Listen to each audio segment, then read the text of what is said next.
Hello. So today, is this recording? Hello. So today we're going to talk and learn about flight in an elementary classroom. So flight can hold a lot of interest for young students because it's imagining the unimaginable. So there's two types of flight we deal with predominantly in our world. It is natural flight, such as birds or insects, and unnatural flight, which is us flying on planes or things of such. So why should we learn about flight in an elementary school? So flight is perfect for young students, like I just mentioned, because it holds a sense of intrigue and unknowing. It's playing with the unknown, the unimaginable, the supernatural, and that's kind of what science is all about, drawing intrigue for students because of things they don't quite understand. So there's four main components of flight. We have thrust, lift, gravity, and drag. So the biology of a bird is built to fight against all four of these elements so they can fly no problem. So one thing about a bird that helps its flight is its organ placement. So the organs of a bird are actually placed near the center of it to keep its weight level when it's flying through the air and it's not top heavy and then it goes down. They also have light, hollow bones to create the least amount of weight so they can stay up. So the light bones would be fighting against gravity because that's helping them keep in the air. They also have feathers and wings, obviously. The feathers help with lift. The feathers keep the air underneath the wings for lift.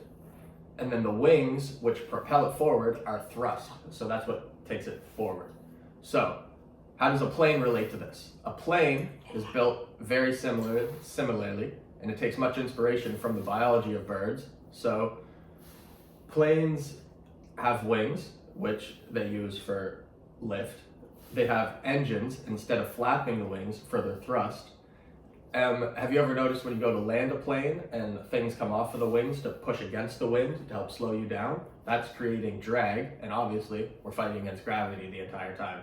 So if this is how birds and planes fly, how are we going to create flight? So the idea of what we're going to do is we're going to experiment and figure out how, if we were to drop an egg out of a building, how are we going to make it not break? So this is a great science experiment for students to experiment with these four elements of thrust, lift, gravity, and drag in order to beat the elements and not let your egg break. So I've got a few examples here.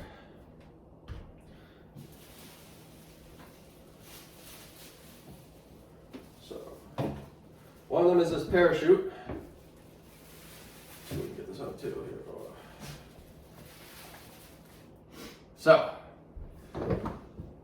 when students are brainstorming a design they might come up with for an egg drop, this is a pretty common design. It's a parachute. Maybe you'll place the egg in here, you'll drop it from a building, and see what happens. So, what elements am I aiming to resist with this type of build? So, the parachute is meant to resist the gravity by creating a drag with the wind so it softens the fall, correct? So the parachute is going to create lift to shorten the fall and hopefully keep the egg intact. And hopefully I can drop this and it'll go okay. Wait.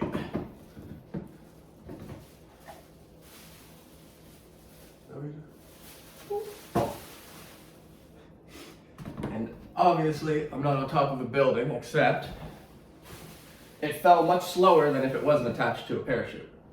So, another build students might go for is one similar to a classic airplane design. Right here I have a paper airplane. So, your students might want to use Legos or Connect blocks or whatever works, and then maybe tape paper over top of it so it creates the frame of a plane, or cardboard. And then the idea with this build is you're going to throw it. So the thrust would be how you throw it. You're going to throw it straight down, straight up, forward. That's the thrust.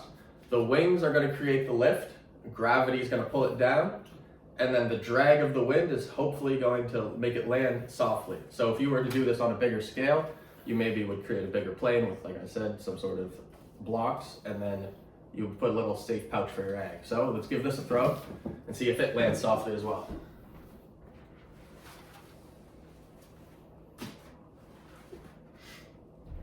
And as you see, it went and then down, but that is still better than it going straight down. And maybe the egg, we could make the plane so it lands softly and the egg will not break.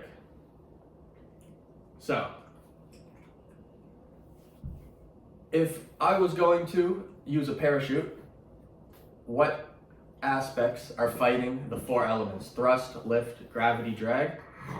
Well, like we said, the parachute is creating lift, right, by using the wind to drag so it comes down slower. If I was going to use the plane, what elements am I fighting against? Well, we have the thrust from the throw, the lift from the wings, the gravity brings it down, and then the wind is going to drag it and slow it down as it comes to land. So, now, if we were going to design both of these options, which one do you guys think is going to work the best? Let's figure it out.